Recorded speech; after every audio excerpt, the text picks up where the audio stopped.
પ્રભુના નામની મહિમા થાય. ઉત્પત્તિ 18:25 આપણે જીવનના મહાન પ્રશ્નોમાંથી એક બાઇબલમાં જોવા મળે છે. આપણે કાળજીપૂર્વક વિચારણા અને ધ્યાન માટે તે આગળ મૂક્યો છે. શું ન્યાયાધીશ આખી પૃથ્વી પર બરાબર ન્યાય નહીં કરે? શું પ્રભુ હંમેશા સારું જ કરશે?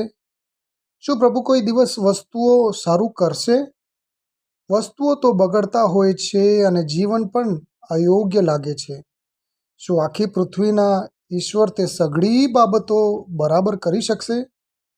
તે પ્રશ્નનો જવાબ હામાં છે. પ્રભુ ખરેખર સાચું અને પ્રભુ પોતાની તરીકે કરશે. ગીતશાસ્ત્ર 75:2 કહે છે, હું તે કરીશ જ્યારે હું યોગ્ય અથવા નિયુક્ત સમય પસંદ કરીશ. તેની રીત, તેમનો સમય, ક્યારેય વહેલું નહીં, ક્યારેય મોડું નહીં, હંમેશા સમયસર યોગ્ય જવાબ અથવા ઉકેલ, તે પ્રભુનું કાર્ય હોય છે.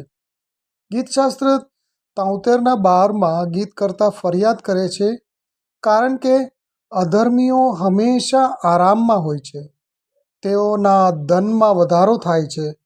ગીતશાસ્ત્ર 75 કહે છે કે આ મૂલ્યાંકન ખોટી અને ટૂંકી દ્રષ્ટિની છે.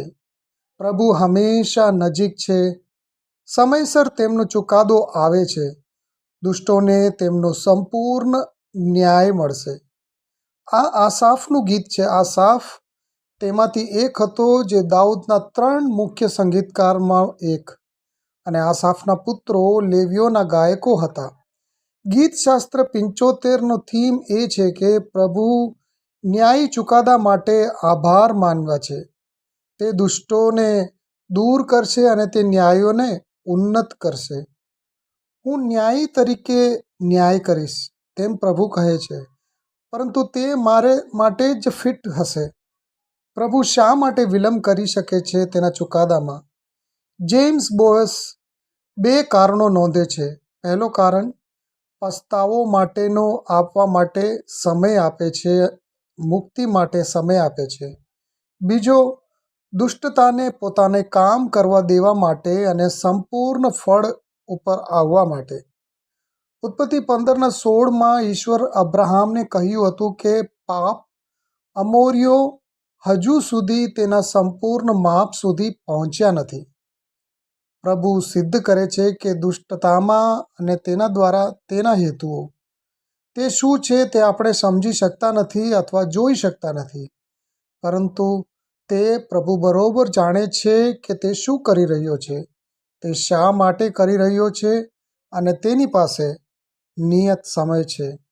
તો ચાલો આવીએ, પ્રભુના સમય માટે આપણે રાહ જોઈએ, અને પ્રભુ તેના યોગ્ય અથવા નિયુક્ત સમય પસંદ કરશે. તેની રીત, તેમનો સમય, ક્યારેય વહેલું નહીં, ક્યારેય મોડું નહીં, હંમેશા સમયસર યોગ્ય જવાબ અથવા ઉકેલ. પ્રભુ તમને આ વચનોથી આશીર્વાદ આપે.